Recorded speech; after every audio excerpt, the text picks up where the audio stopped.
Shalom, selamat pagi Bapak Ibu yang dikasihi Tuhan Yesus. Dalam rentang waktu 30 tahun lebih saya melayani Tuhan dan melayani jemaat Tuhan. Saya memiliki banyak pengalaman dan bukti bahwa iblis dapat merasuk ke semua orang tanpa terkecuali. Agama apapun tidak ada yang kebal terhadap infiltrasi atau penyusupan iblis dalam diri seseorang. Bagi saya sebagai pelayan Tuhan, masalahnya hanya satu. Apakah orang-orang tersebut tahu bahwa ia kerasukan oleh si jahat atau roh-roh jahat, iblis, atau minimal ia menyadari bahwa ia telah dikelabui si jahat? Ya, karena sesuai pengalaman yang saya miliki selama puluhan tahun itu, jika seseorang tidak menyadari dirinya dirasuk dalam arti pikiran atau kepribadiannya dikuasai oleh roh jahat, sulit sekali menolong mereka untuk dilepaskan atau dimerdekakan dari cengkraman roh jahat, dari pikiran-pikiran yang menguasai mereka atau dari kepribadian yang membuat mereka itu keluar dari keinginan Tuhan atau yang membuat mereka itu bersifat jahat. Saudara-saudari yang dikasihi Tuhan Yesus, yang ada di dalam ruangan ibadah ini belum tentu Anda orang-orang yang benar-benar merdeka dari pengaruh atau cengkraman roh jahat. Bisa jadi beberapa dari Anda sebetulnya dalam kendali roh jahat atau tanpa Anda sadari seperti Yudas Iskariot seperti yang kita bahas minggu lalu. Jika tadi saya katakan agama apapun tidak ada yang bisa menjamin jemaatnya bebas dari serangan roh jahat, termasuk kekristenan pun tidak dapat membendung serangan iblis. Nah, sejarah membuktikan bahwa jabatan gerejawi yang setinggi apapun, karunia-karunia roh yang sehebat apapun, jam terbang pelayanan seorang hamba Tuhan, penginjil, pendeta yang tinggi sekalipun, itu tidak dapat mematahkan serangan iblis atau tidak dapat membendung serangan iblis ketika yang bersangkutan lengah dan membiarkan celah dosa menguasai dia. Coba Anda renungkan guratan kesedihan orang-orang yang mengasihi Tuhan di Perjanjian Lama yang ia tuangkan di Mazmur 74 ayat 3-7. Angkatlah langkah kakimu menuju reruntuhan abadi. Musuh telah menghancurkan segala sesuatu di tempat kudus. Musuh-musuhmu meraung di tengah-tengah tempat pertemuanmu. Mereka mendirikan panji-panjinya sebagai tanda. Mereka dikenal sebagai orang yang mengayunkan kapak ke pohon-pohon. Sekarang semua ukiran mereka hancurkan dengan kapak dan palu. Mereka telah mengirimkan api ke tempat kudusmu sampai ke tanah. Mereka telah menajiskan tempat kediaman namamu. Saudara yang dikasihi Tuhan Yesus, Mazmur 74 adalah kesedihan orang-orang yang mengasihi Tuhan di Israel dalam Perjanjian Lama yang melihat kehancuran bait Allah ketika tentara Babel menghancurkannya. Nah, Mazmur 74 ini juga merupakan nubuatan untuk gereja Perjanjian Baru yang sejak meninggalnya para murid generasi yang ketiga, Paulus, Petrus itu generasi pertama, Timotius generasi yang kedua, Polikarpus, Clemens, dan lain-lainnya itu adalah generasi yang ketiga. Nah, kerohanian umat Tuhan, terutama setelah abad yang keempat, setelah kaisar-kaisar Romawi menetapkan kekristenan menjadi agama negara, nilai rohani kekristenan benar-benar mengalami kemunduran atau keruntuhan, sehingga sejarawan menyebut abad-abad sebelum abad yang ke-19 sebagai abad kegelapan.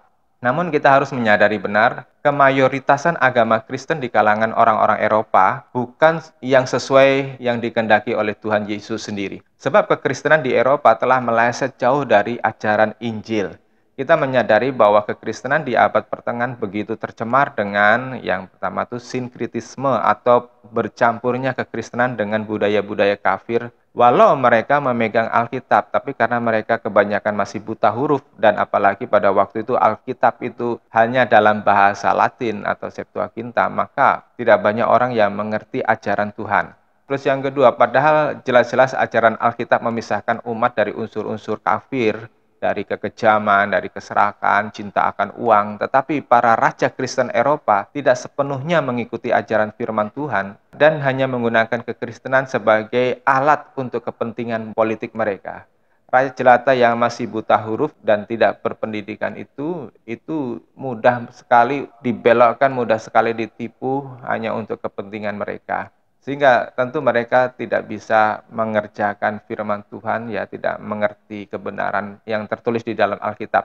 Mereka hanya mengekor para pangeran dan pimpinan-pimpinan gereja, uskup, pendeta yang memerintah di wilayahnya pada waktu itu. Saudara, sebagian besar kehidupan sehari-hari masyarakat Kristen Eropa bercampur dengan mistik dan klinik. maka kultus individu itu sangat dominan, ditambah penyebutan yang bersifat sakral seperti wakil Tuhan di bumi, orang suci, sehingga rakyat Eropa Kristen tidak bisa membedakan mana kehendak Allah yang sejati dan mana yang palsu. Kita bisa simpulkan ketika agama Kristen menjadi agama negara dan menjadi mayoritas, agama dijadikan oleh para raja dan para pemimpin keagamaan pada waktu itu untuk menjadi kuda tunggangan mereka untuk mencapai tujuan politik mereka, yakni untuk melanggengkan kekuasaan mereka, untuk mengeruk keuntungan materi, kekayaan sebanyak-banyaknya, dan untuk mempertahankan alter ego mereka dan kebesaran nama mereka. Saudara, maka sebelum saya membahas inti khotbah saya mau mengulas sejarah kekristenan di Eropa. Saya berharap Anda memperhatikan dengan sikap yang dewasa, berpikir secara dewasa, supaya Anda tidak kehilangan tujuan dari kisah-kisah yang saya akan ceritakan ini. Saya akan kisahkan tentang sejarah berkecamuknya perang di Eropa maupun di Timur Tengah yang membawa kekristenan menuju kepada dasar jurang kemunduran. Yang pertama adalah Perang Salib. Perang Salib adalah perang yang terlama yang pernah terjadi di dunia ini, sekitar 500 tahun atau 5 abad. Dimulai ketika Paus Urbanus II menerima permintaan bantuan Kekaisaran Timur atau Bizantium untuk mempertahankan wilayah timurnya dan Afrika Utara yang terus digerogoti oleh kerajaan-kerajaan yang kemudian menganut agama Islam. Nah, Paus Urbanus II ini mengobarkan perang salib yang pertama dengan tujuan karena pada waktu itu masyarakat Eropa suka berperang, maka dialihkan nafsu perangnya ini ke timur dengan menanamkan ide akan mendapat pengampunan agar mudah menuju ke surga melalui mati syahid di tanah suci. Dalam pertemuan di Clermont, Paus Urbanus II mendeklarasikan perang salib sebagai perang suci untuk membebaskan tanah suci, yaitu Yerusalem, dari kekuasaan Muslim di Timur Tengah, dan sekaligus menundukkan gereja-gereja timur yang tidak tunduk di bawah Roma Katolik, seperti gereja Nestorian, gereja Koptik, gereja Ortodoks Timur. Sehingga akhirnya korban penyerbuan tentara salib atau yang lebih dikenal sebagai Crusader dari Eropa Barat bukan hanya orang-orang Muslim di Yerusalem, karena dalam perang salib yang pertama terjadi pembantaian yang sadis pada orang-orang Muslim di Yerusalem, tetapi juga gereja Ortodoks Timur atau Oriental seperti gereja Syria, Nestorian, Koptik yang tidak tunduk di bawah kekuasaan Paus Roma ikut menjadi korban dari pasukan salib Eropa Barat yang pertama. Bahkan Konstantinopel, ibu kota Bizantium, itu pernah diserbu dan dirampok oleh salah satu kontingen pasukan salib dari barat. Perang salib ini tidak hanya menyebabkan rusaknya hubungan Kristen dengan Muslim yang terjalin di Timur Tengah pada waktu itu, tetapi juga merusak hubungan antara gereja Katolik Roma dengan gereja Ortodoks Timur.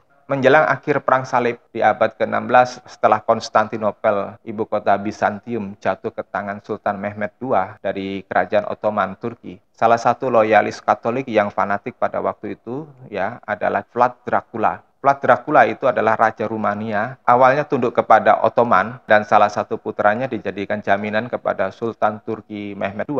Kemudian Vlad Dracula memberontak karena merasa memiliki hak atas wilayah Rumania. Dalam perjuangannya melawan Turki, Vlad Dracula melakukan kekejaman yang luar biasa.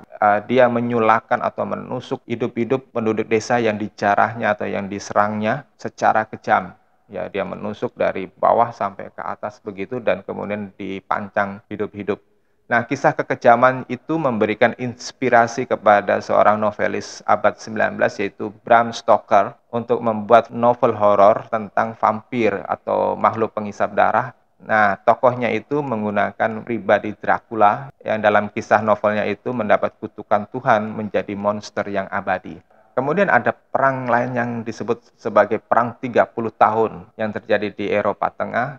Bapak Ibu, setelah kerajaan Romawi runtuh, di Eropa Tengah berdiri federasi kerajaan-kerajaan Eropa Tengah yang membentuk satu kerajaan yang disebut Kerajaan Romawi Suci atau Holy Roman Empire. Cikal bakal Kekaisaran Romawi Suci itu berawal dari Karel Agung atau Charlemagne naik tahta untuk Kerajaan Franka pada tanggal 25 Desember tahun 800 dimahkotai oleh Paus Leo di Basilika Saint Peter di Roma.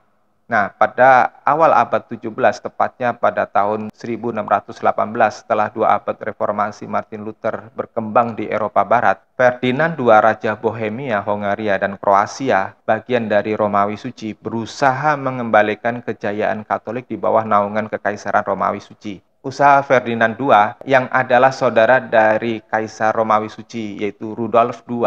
Nah, Rudolf II ini orangnya senang dengan klinik, dia okultis sekali, sifatnya melankolis, sehingga tidak tegas dengan raja-raja di bawahnya. Karena ketidaktegasan kepada Ferdinand II, akhirnya Eropa mengalami perang yang disebut Perang 30 tahun, ya, antara Katolik dengan Protestan. Dan ini menyebabkan lebih dari 8 juta, itu sekitar 30-50% populasi di Jerman dan Eropa Tengah itu meninggal. Kehancuran ekonomi dan sosial di Eropa Barat dan Tengah menyebabkan mundurnya Eropa selama 1 abad sebelum mereka bisa bangkit kembali dan menjadi bangsa-bangsa kolonialis. Perang 30 tahun ini memang didaulat sebagai perang agama antara kerajaan-kerajaan Katolik dengan kerajaan-kerajaan Protestan, ya, terutama di wilayah Jerman. Tetapi akhirnya yang muncul adalah kepentingan politik dari raja-raja yang mementingkan kekuasaannya sendiri. Contohnya, Perancis yang Katolik toh akhirnya bergabung dengan aliansi Protestan. Ottoman yang Muslim memberi dukungan kepada aliansi Protestan karena punya kepentingan politik sendiri-sendiri. Nah, perang baru berakhir setelah diadakan perjanjian Westphalia, setelah kota-kota di Eropa hancur dan darah tertumpah sia-sia. Oleh karena perjanjian Westphalia yang kemudian mereka sepakat bahwa agama harus dipisahkan dari negara atau kerajaan, dan di situ orang boleh mengekspresikan pikirannya semaunya, sebebas-bebasnya, seliberal-liberalnya, maka dari situlah orang-orang yang dulu terpendam, yang mengalami ketakutan karena inkuisisi, kebijakan yang kejam untuk menghancurkan lawan-lawan agama, maka sejak saat itu muncul ide-ide yang berani, ya, seperti ide-ide tentang ateisme, ya, tidak bertuhan. Salah satunya adalah Karl Marx. Nah, jadi kesimpulannya, kerajaan-kerajaan Kristen dan raja-raja Kristen di Eropa pada waktu itu hanya membuat penyebaran agama Kristen memang lebih mudah, lebih cepat, tetapi tidak membuktikan adanya pertobatan sejati. Sebaliknya, kerusakan moral, kekejaman, penyalahgunaan jabatan, penyelewengan doktrin gereja, mistisisme, okultisme terus berlangsung di masa abad pertengahan dan telah merusak pondasi iman Kristiani yang murni di Eropa.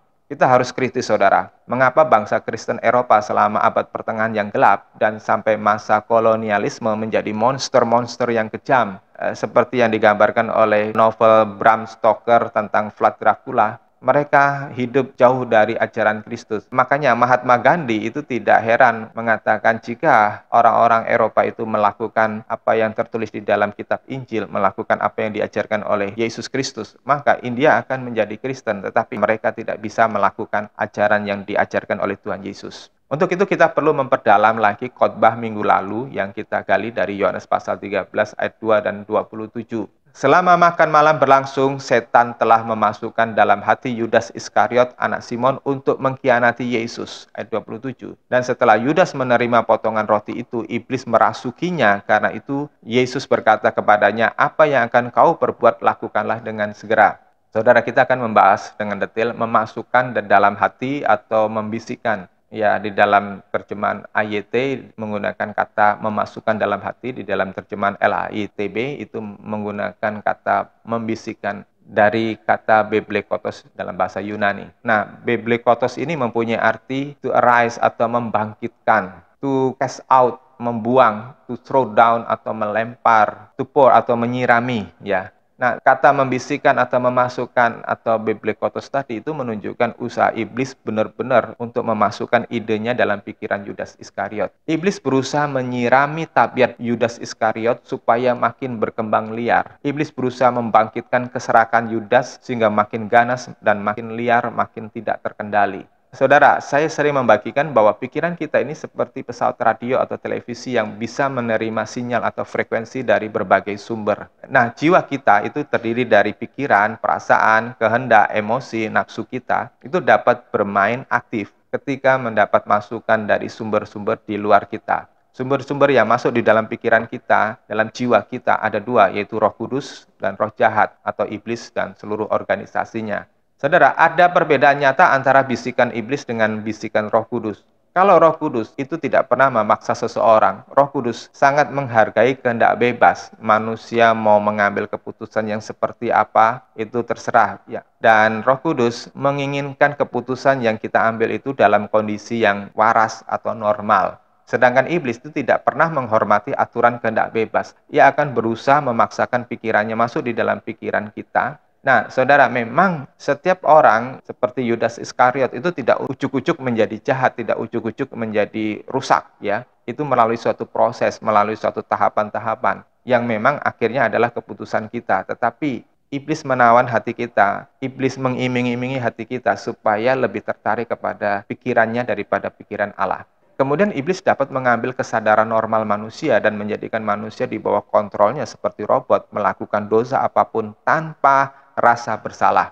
Dalam case Yudas Iskariot, Yudas memenuhi syarat kondisi jiwanya bagi iblis untuk mencelakai Tuhan Yesus karena ada karakter dosa di dalam jiwanya. Ada buah pikiran yang tidak benar dan dibiarkan oleh Yudas berkembang sehingga dapat menjadi pintu masuk iblis dan menjadikan rumah bagi iblis. Pelajaran dari pengkhianatan Yudas tadi seperti yang saya bagikan minggu lalu.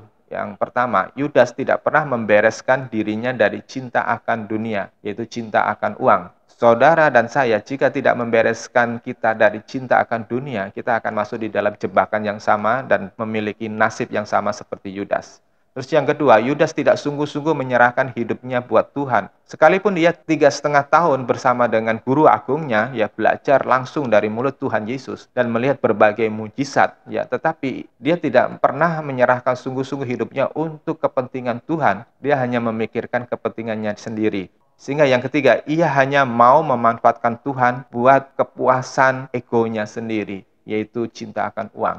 Jika saudara dan saya hanya memanfaatkan Tuhan hanya untuk kepentingan diri sendiri, misalnya hanya untuk supaya memperkaya sendiri, hanya untuk sehat, sembuh dari penyakit dengan mujizat, dan kita tidak pernah mau mengerti mengapa kita harus sembuh, mengapa kita diberkati menjadi sejahtera, ya, kita akan menjadi seperti Yudas dan tidak menggunakan hidup ini untuk kemuliaan Tuhan. Nah, saudara, cacat di hati Yudas akan mudah sekali bagi iblis untuk membisikkan pikiran jahatnya kepada Yudas. Malangnya ia tidak menyadari bahwa ia masuk di dalam jebakan iblis.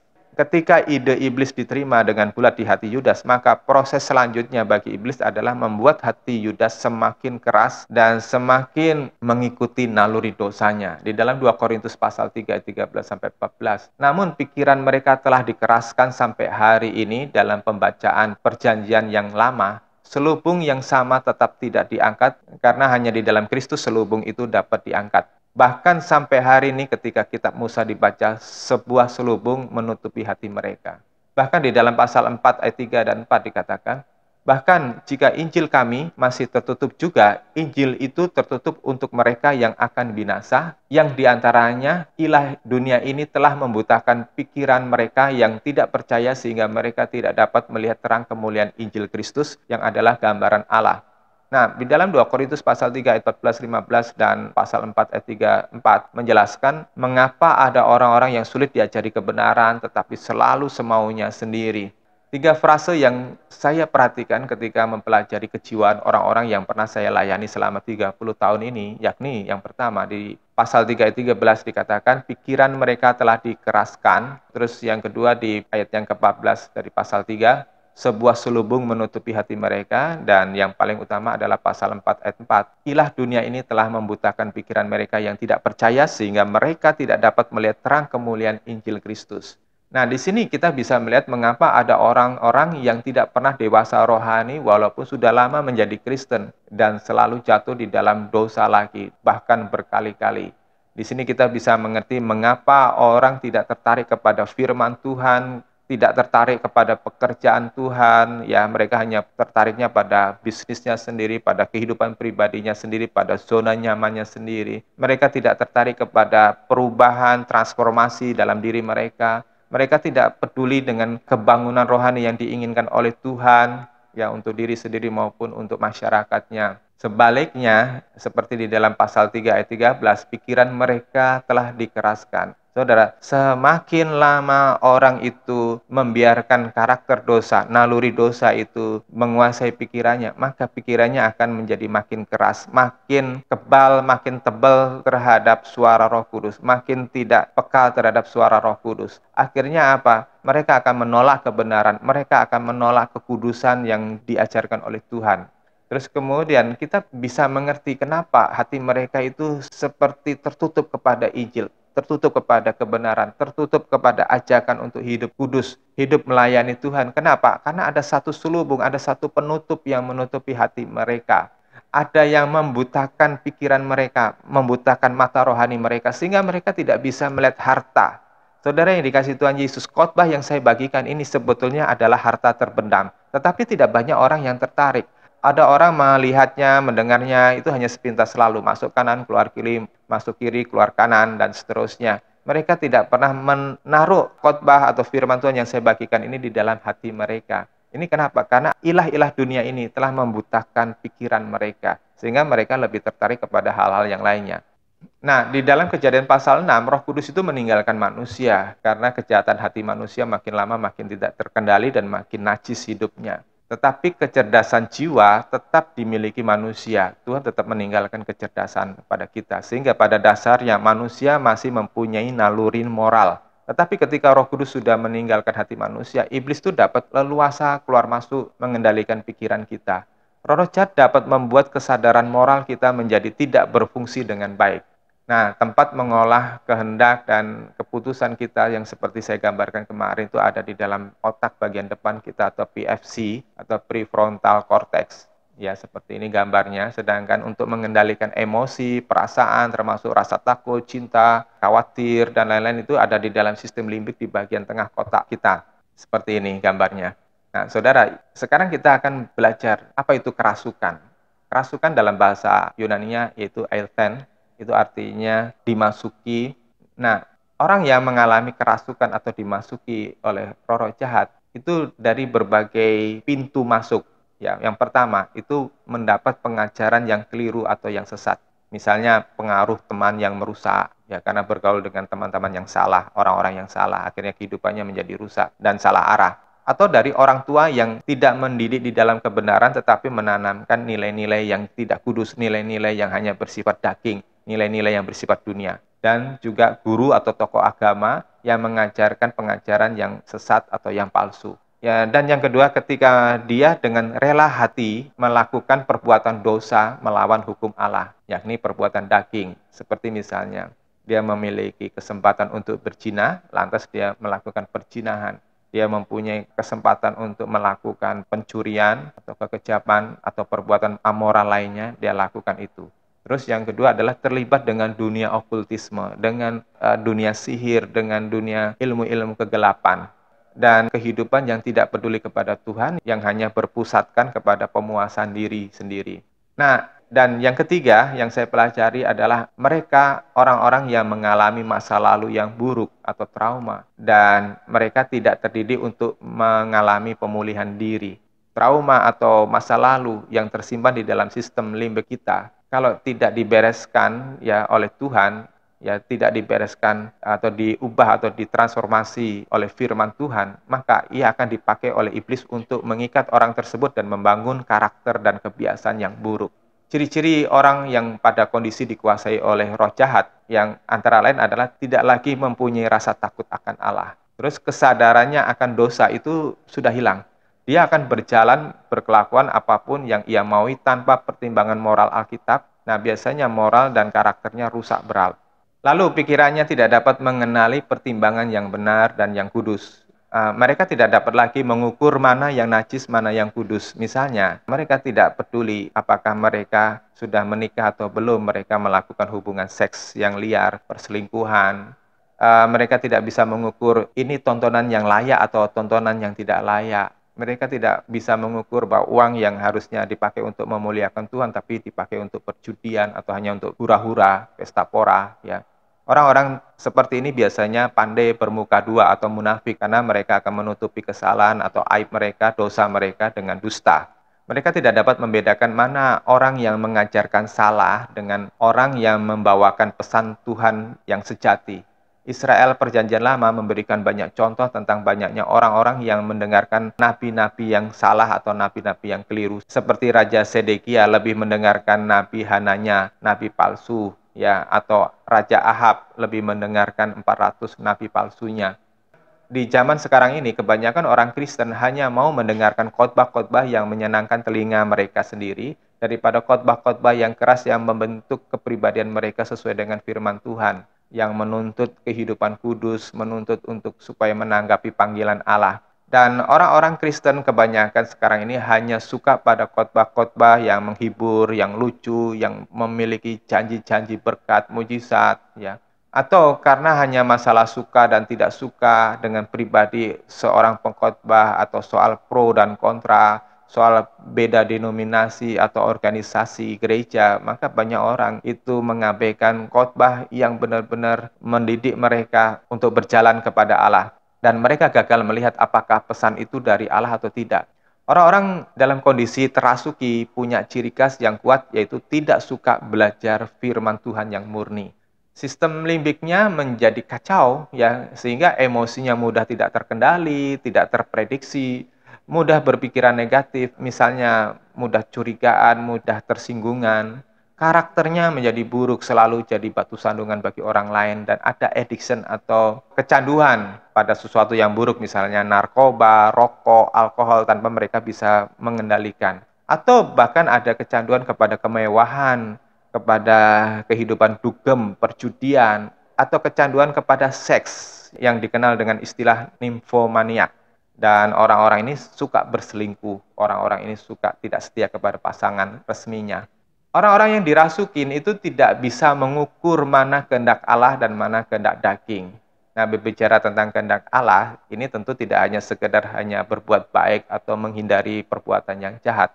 Karena kehendak Allah itu lebih dalam nilainya. Saudara di sini harus mengerti bagaimana memanfaatkan waktu semaksimal mungkin untuk kepentingan Tuhan.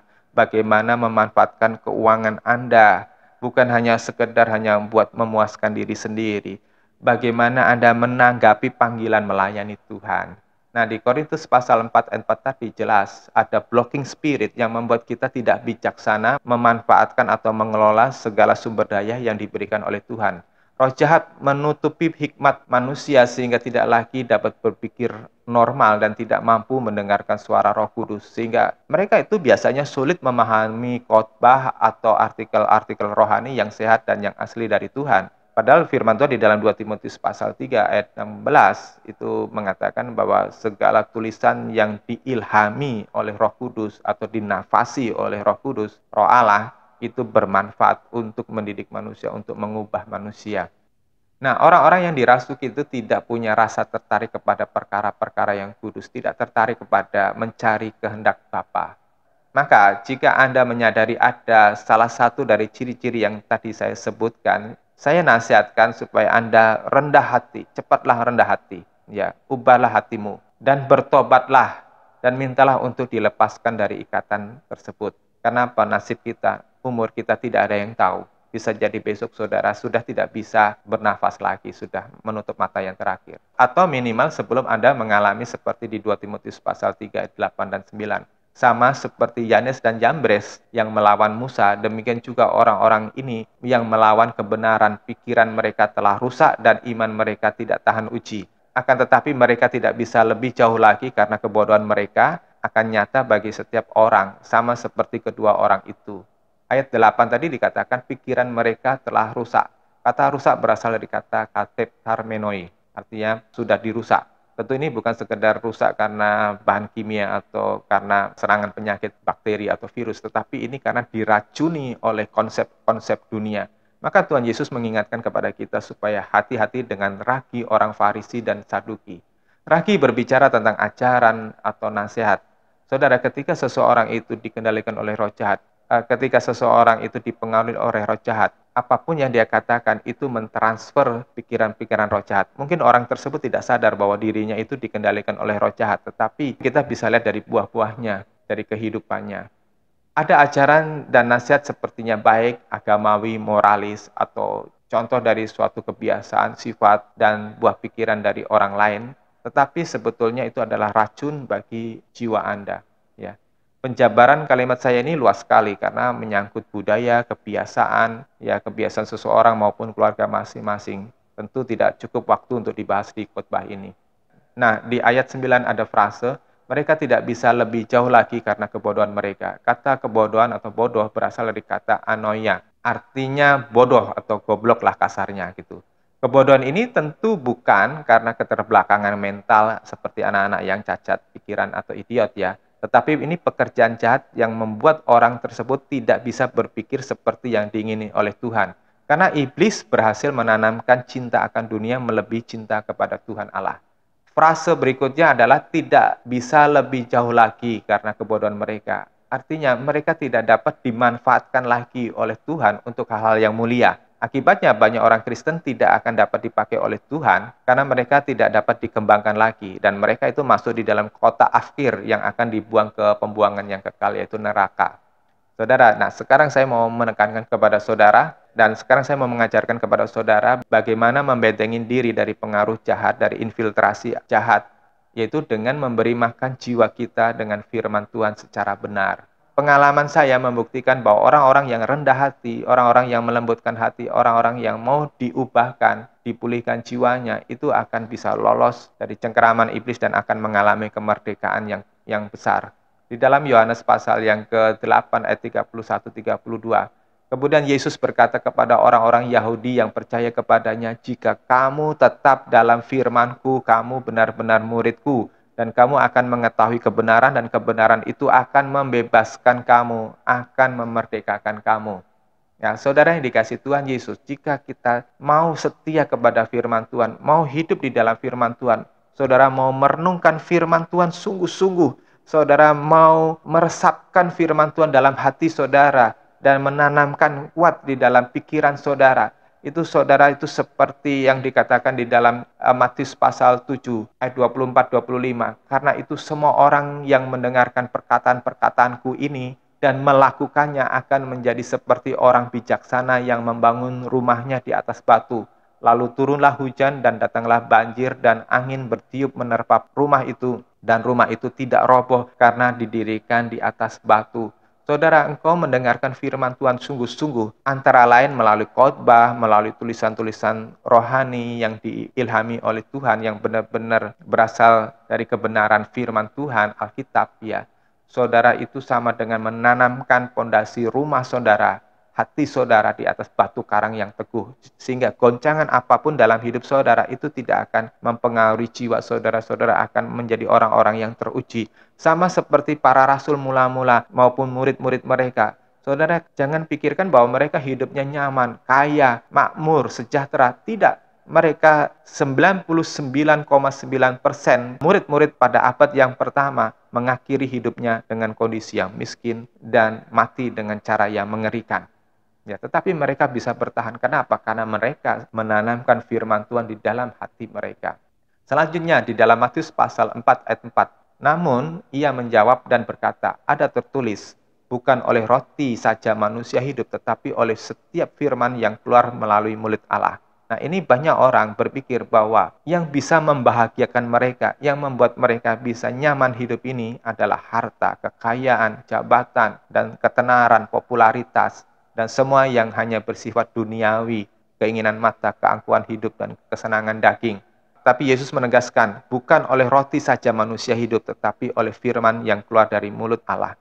Saudara, mengertilah dengan benar betapa pentingnya firman Tuhan untuk menghidupi jiwa saudara. Kalau jiwa saudara tidak dimasuki oleh firman Tuhan, tetapi jiwa saudara hanya dipuaskan dengan kesenangan mata, kesenangan duniawi ini, saudara akan binasa seperti Yudas Iskariot. Tetapi jika jiwamu itu didewasakan oleh firman Tuhan, maka engkau akan mengalami peningkatan kedewasaan rohani. Nah, orang-orang yang bebas itu memiliki ciri-ciri. Satu, ia bisa mengontrol emosinya, ia bisa mengontrol pikirannya, ia bisa mengontrol nafsunya, bisa mengontrol keinginannya. Dia tahu kapan dia perlu memiliki ini. Kalau dia sudah punya baju yang cukup, mengapa harus membeli baju-baju yang lainnya yang mahal-mahal? Kalau dia sudah memiliki satu mobil yang cukup, mengapa dia harus memiliki mobil yang mewah? Ada seorang Amerika yang tinggal di Kepulauan Bahama, dia multimilioner ya dari bisnisnya itu. Namanya Sam. Suatu hari dia ditanya, kenapa mobilmu itu hanya Toyota Corolla? Ya memang mobil itu bagus ya, tetapi bukan mobil yang termewah. Kenapa engkau tidak membeli Lamborghini? Yaitu salah satu mobil mewah yang ada di dunia ini, yang nilainya miliaran ya saudara. Nah, dia cukup berkata, saya tidak melihat ada kebutuhan untuk membeli Lamborghini. Corolla cukup bagi saya. Ya, padahal duitnya banyak. Dan dia berpikir uang yang dia dapat itu lebih baik dibagikan kepada orang-orang yang membutuhkan. Ya, dia salah satu orang kaya yang memiliki kemurahan yang luar biasa. Nah, saudara, orang ini tahu bagaimana mengendalikan keinginannya. Juga, orang-orang yang bebas adalah orang-orang yang bisa berpikir jernih, memutuskan apa yang terbaik untuk Tuhan. Bukan semata-mata untuk kepentingan diri sendiri, tetapi sudah untuk Tuhan. Demikian Bapak Ibu Saudara, saya dorong saudara terus mengembangkan dirimu untuk menjadi benar-benar orang yang merdeka, yang bisa dipakai oleh Tuhan. Sehingga engkau siap untuk mendapat mahkota kemuliaan di kekekalan nanti. Tuhan Yesus memberkati. Amin.